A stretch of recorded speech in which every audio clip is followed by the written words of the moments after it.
몸에 좋다고, 맛이 좋다고, 한 가지만 많이 먹지 말라. 중용과 중도의 지혜, 소금의 비유. 배규경. 1. 옛날 옛적에 어떤 어리석은 사람이 남의 집에 가서 주인이 주는 음식을 먹고 싱거워 맛이 없다고 불평하였다. 주인이 그 말을 듣고 소금을 넣어 주었다. 그는 소금을 넣은 음식을 맛있게 먹고는 생각하였다. 음식이 맛있는 것은 소금 때문이다. 조금만 넣어도 맛있는데 많이 넣으면 얼마나 더 맛있을까? 그리고 그 어리석은 사람은 무지하게도 쓸데없이 소금만 먹었다. 소금만 먹고는 입맛을 잃어 도리어 병이 되었다. 이 이야기의 교훈. 이 비유는 저 어리석은 사람이 소금이 맛있다고 쓸데없이 소금만 먹어 입맛을 잃은 것처럼 저 고행자들이 음식을 절제하여야 도를 증득할 수 있다는 말을 듣고 7일 혹은 보름 동안 음식을 끊었으나 배만 고플 뿐 도에는 아무 이익이 없었던 것과 같다. 이 교훈을 현대사회에 적용하면 일이나 공부, 수행에 있어서 적절한 양과 적절한 횟수와 적절한 강도를 조절할 줄 모르고 너무 과용하여 넘치거나 또는 너무 절제하여 부족하다면 반드시 문제가 생기고 괴로움이 발생합니다. 양극단에 치우치지 않아 균형을 잡고 중용과 중도로 되돌아오는 지혜가 필요합니다. 감정을 조절하는 것도 역시 필요합니다. 너무 기뻐하면 마음이 들뜨고 너무 슬퍼하면 마음이 침체됩니다. 기뻐하더라도 너무 지나치지 않게 하고 기분을 가라앉혀서 평온으로 돌아와야 합니다. 슬퍼하더라도 너무 지나치지 않게 하고 기분을 업시켜서 평온으로 돌아와야 합니다. 감정의 균형을 잡지 못하면 오르락내리락 감정의 기복이 심해집니다. 비유하면 시계추와 같습니다. 감정의 기복이 심한 사람은 시계추의 진폭이 큽니다. 감정을 잘 조절하는 사람은 진폭이 적습니다. 빨리 평온으로 돌아옵니다. 예를 들어 어떤 음식이 몸에 좋다고 하여 너무 많은 양을 너무 자주 먹는다면 영양소의 균형이 깨져서 오히려 새로운 병을 초래할 수 있습니다. 역으로 어떤 음식이 몸에 나쁘다고 하여 절제하고 일체 먹지 않는다면 필요한 영양소가 부족해져서 오히려 새로운 병을 초래할 수 있습니다. 균형 잡힌 식단을 짜고 적절한 양을 알고 먹어야 건강을 유지할 수 있습니다. 일을 할 때 너무 애쓰고 과로하면 몸과 마음이 피로해져서 오래 지속할 수 없고 건강에도 이상이 생깁니다. 너무 게으르게 일을 하면 목표하는 성과를 달성할 수 없고 경쟁에 뒤처지게 됩니다. 공부와 수행도 마찬가지입니다.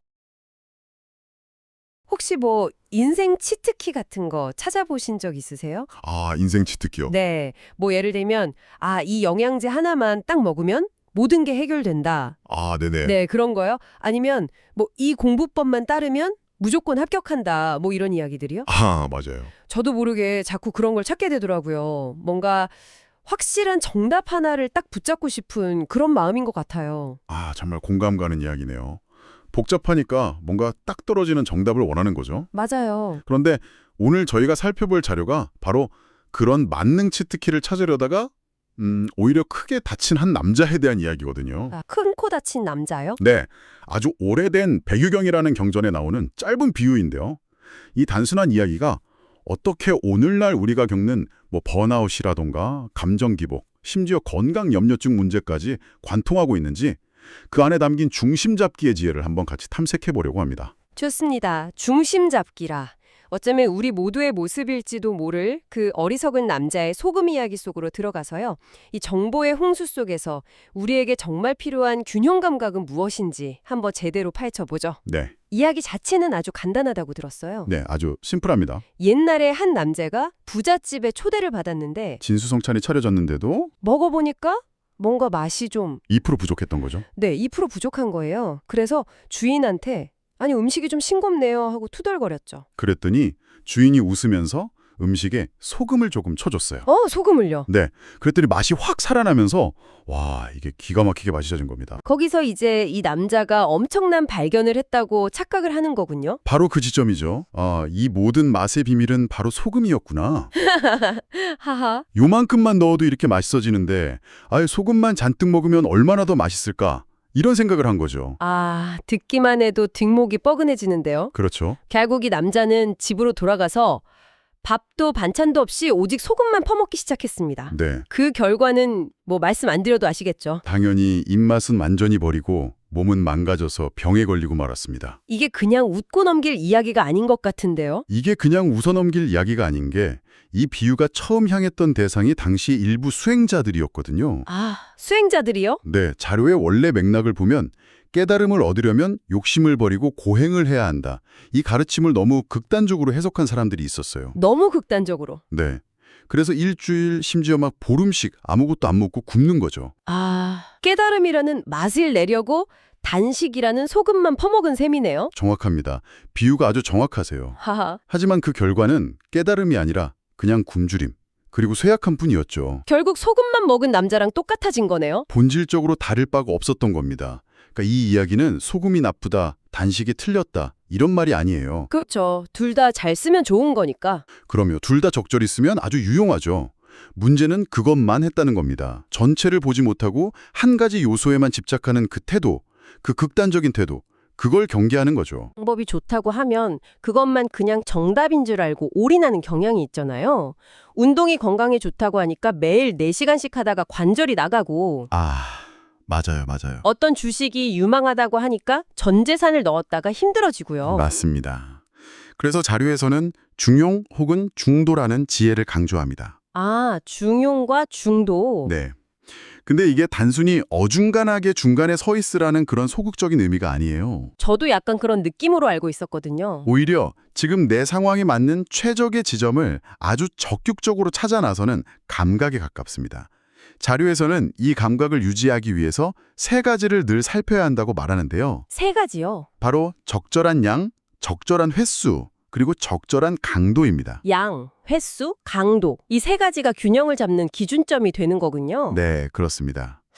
근데 솔직히 이런 중용이나 균형이라는 말이 좀 매력 없게 들을 때도 있는 것 같아요.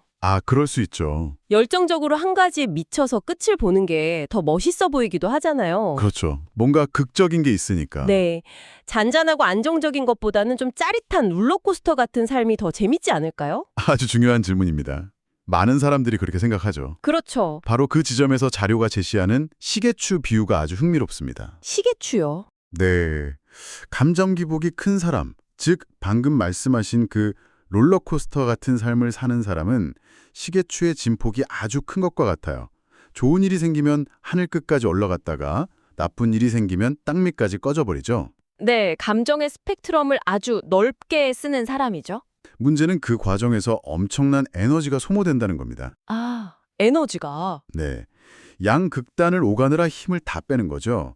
반면에 감정 조절을 잘하는 사람은 이 진폭이 작습니다. 진폭이 작다.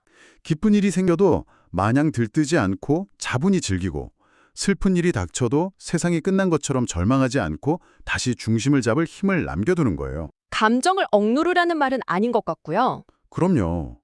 핵심은 감정을 억누르라는 게 아닙니다. 어떤 감정이 찾아와도 괜찮아요. 다만 그 감정에 완전히 함몰되지 않고 다시 평온이라는 중심점으로 돌아오는 회복 탄력성. 그게 바로 중도의 지혜라는 거죠. 아, 그러니까 감정의 진폭이 크다는 건 그만큼 중심점에서 멀리 벗어난다는 뜻이고 다시 돌아오는데 더 많은 시간과 에너지가 필요하다 이런 의미군요. 바로 그거죠. 잔잔한 호수 같은 마음이 지루한 게 아니라 오히려 어떤 파도가 와도 금강 잔잔함을 되찾을 수 있는 강력한 힘을 가진 상태다. 이렇게 볼 수 있겠네요. 정확합니다. 열정적으로 사는 것과 감정의 노예가 되는 건 다른 문제죠. 진짜 열정은 꾸준함에서 나오는데 시계추처럼 계속 양극단으로 오가면 금방 지쳐서 꾸준할 수가 없게 됩니다. 이 all or nothing, 그러니까 전부 아니면 전무의식의 극단적인 사고방식이 정말 적나라하게 들어가는 분야가 또 건강이랑 식단 문제인 것 같아요. 정말 그렇죠. TV나 유튜브를 켜면 매일 슈퍼푸드가 바뀌잖아요. 어제는 토마토가 최고라고 했다가 오늘은 블루베리를 먹어야 한다고 하고. 맞아요. 정보가 너무 많아요. 그러다 보면 그냥 블루베리만 계속 먹으면 건강해지겠지 하는 그 소금 남자와 똑같은 생각에 함정에 빠지기 너무 쉬운 것 같아요. 맞습니다. 현대사회는 정보 과잉의 시대잖아요. 특히 건강 정보는 서로 모순되는 경우도 너무 많고요. 맞아요. 탄수화물은 독이다. 아니, 저탄고지는 위험하다. 하루 1일 1식이 최고다. 간헐적 단식은 몸을 망친다. 머리 아프네요. 이런 정보의 홍수 속에서 사람들은 지치고 혼란스러워합니다. 이른바 결정 피로를 느끼는 거죠. 맞아요. 뭘 어떻게 해야 할지 모르겠으니까 그냥 가장 단순하고 강력해 보이는 메시지 하나를 붙잡게 되는 심리인 것 같아요. 그렇죠. 이것만 먹어라, 이것만은 절대 먹지 마라 하는 식의 그런 극단적인 구호들이요. 바로 그 지점을 파고드는 게 건강 관련 마케팅이기도 하고요. 하지만 우리 몸은 그렇게 단순한 시스템이 아니거든요. 어떤 한 가지 영양소가 과잉되면 다른 영양소의 흡수를 방해하고 특정 장기에 부담을 주면서 전체적인 균형이 와르르 무너질 수 있어요. 이건 마치 오케스트라 연주와 같습니다. 오케스트라요? 네, 바이올린 소리가 아무리 아름답다고 해서 처음부터 끝까지 바이올린만 연주하면 그건 교향곡이 아니라 소음이 될 수 있죠. 아, 그렇죠. 첼로, 플루트, 핀파니 같은 다양한 악기들이 각자의 자리에서 적절한 양과 강도로 어우러질 때 비로소 완벽한 하모니가 만들어지는 것처럼 우리 식단도 다양한 영양소의 조화가 핵심입니다. 와, 오케스트라 비유 정말 와닿네요. 결국 좋고 나쁨이라는 이분법을 넘어서 조화와 균형이라는 더 큰 그림을 봐야 한다는 말씀이시군요. 네, 맞습니다. 지방이라고 무조건 피할 게 아니라 좋은 지방을 적당량 섭취하는 지혜가 필요한 거고요. 그렇습니다. 소금 남자의 진짜 비극은 소금을 먹었다는 게 아니에요. 소금만 먹어서 다른 모든 음식의 가치를 놓쳐버렸다는 데 있습니다. 이 문제는 일과 공부, 즉 생산성 문제로 넘어오면 훨씬 더 복잡해지는 것 같아요. 그렇죠. 요즘 번아웃이라는 말을 정말 입에 달고 살잖아요.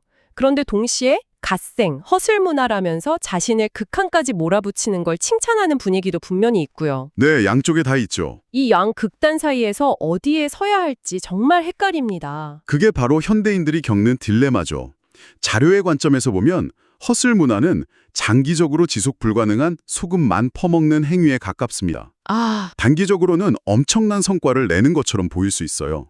하지만 반드시 몸과 마음에 병이 생기죠. 그게 번아웃이라는 형태로 나타나는 거고요. 그런데 또 반대로 너무 느긋하게 균형만 생각하다가는 이 치열한 경쟁 사회에서 뒤처지는 건 아닐까 하는 불안감도 있어요. 물론 있죠. 중도를 지키려다가 아무런 성과도 못 내는 무능으로 비칠까 봐 두렵기도 하고요. 아주 현실적인 고민입니다. 그래서 중도는 단순히 덜 일하라는 뜻이 아니에요. 아, 그런가요? 오히려 스마트하게 일하라는 것에 가깝습니다. 여기서 아까 말한 양, 횟수, 강도의 원칙이 다시 중요해집니다. 네. 예를 들어 요즘 주목받는 디보크 개념을 생각해 볼 수 있어요. 디보크요? 네. 8시간 내내 어설프게 일하는 게 아니라 하루에 딱 2, 3시간이라도 모든 방해를 차단하고 엄청난 강도로 집중하는 거죠. 그리고 나머지 시간은 확실하게 휴식하면서 재충전하고요. 아, 그러니까 일하는 양이나 시간에 집착하는 게 아니라 일의 강도와 휴식의 균형에 초점을 맞추는 거군요. 네, 바로 그겁니다. 무작정 오래 달리는 마라톤이 아니라 전력 질주와 휴식을 반복하는 인터벌 트레이닝처럼요. 오, 훌륭한 비유입니다. 공부도 마찬가지죠. 공부도요? 네, 새해에 매일 3시간씩 영어 공부, 이렇게 무리한 계획을 세우면 3일 만에 포기하기 십상입니다. 제 이야기네요. 그보다는 매일 딱 15분? 하지만 어떤 일이 있어도 꾸준히 하는 것이 훨씬 더 현명한 중도의 길이죠. 작은 성공을 계속 쌓아가면서 지속 가능성을 확보하는 겁니다. 그렇군요. 단기적인 성과에 대한 조급함, 그게 우리를 극단으로 내몰고 결국 모든 것을 망치게 만드는 주범일 수 있습니다. 자, 오늘 이야기를 정리해 볼 시간이네요. 네, 소금에 꽂혀버린 한 남자의 황당한 이야기가 사실은 우리 삶의 거의 모든 영역을 꿰뚫는 하나의 중요한 원리를 담고 있었습니다. 맞아요. 감정의 롤러코스터에서 내려오는 법, 온갖 건강정보의 홍수 속에서 길을 잃지 않는 법, 그리고 번아웃 없이 오랫동안 꾸준히 성과를 내는 법까지요. 핵심은 이것이냐 저것이냐는 극단적인 선택이 아니라 그 사이에서 나만의 최적점을 찾아가는 감각, 즉 균형의 지혜에 있었습니다. 맞습니다. 이 이야기는 우리에게 끊임없이 질문을 던지게 만들어요. 지금 내가 너무 한쪽으로 치우쳐 있지는 않은가? 내 삶의 오케스트라에서 혹시 바이올린 소리만 너무 크게 울리고 있는 건 아닐까? 이런 질문을 스스로에게 던지는 것만으로도 우리는 극단이란 함정에서 벗어날 수 있거든요. 평온이라는 중심점으로 한 걸음 더 다가갈 수 있습니다. 삶의 문제가 잘 안 풀릴 때 혹시 내가 전부 아니면 전무라는 극단적인 선택지 안에서만 헤매고 있는 건 아닌지 돌아볼 필요가 있다는 거죠. 오늘 저희의 이야기가 당신의 일상에 작은 생각의 전환점이 되었으면 합니다. 극단적인 행동은 결국 우리를 지치게 만들죠. 그렇죠. 그래서 마지막으로 이런 질문을 하나 드리고 싶어요. 지금 당신의 삶에서 이것만 하고 있다고 느끼는 일종의 소금 중독 상태에 있는 영역이 혹시 있으신가요? 그게 일이든 관계든 아니면 어떤 신념이든 좋습니다. 그렇다면 그곳에서 문제를 피하기 위해서가 아니라 당신의 삶을 더 풍성하고 지속 가능하게 만들기 위해 의식적으로 추가해 볼 수 있는 아주 작은 반찬 하나는 무엇일까요? 아, 작은 반찬. 네. 소금의 짠맛을 중화시켜줄 아주 작은 한 숟갈의 밥처럼 당신의 균형을 되찾아줄 그 작은 행동 하나를 오늘 한번 생각해 보시는 건 어떨까요?